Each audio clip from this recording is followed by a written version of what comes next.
আমি নিজেকে সবসময় একা ভাবি।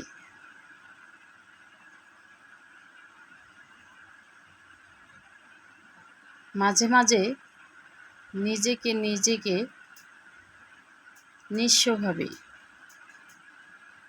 আবার কিছু কিছু মানুষকে অনেক আপন ভাবি। কেন জানেন? পাশে থাকা মানুষটা অনেক দূরে চলে গেছে, তাই আমি অনেক নিঃস্ব, অনেক অসহায়, অনেক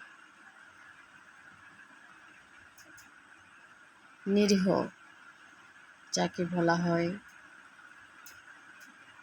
মানুষের ভিতরটা কি যে বলে সেটা কেউ বুঝতে পারে না,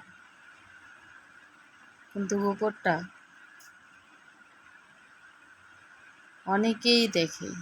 ভিতরে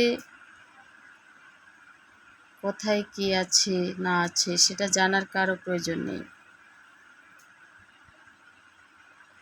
তার মন জ্বলে পুড়ে হাহাকার হয়ে যাচ্ছে,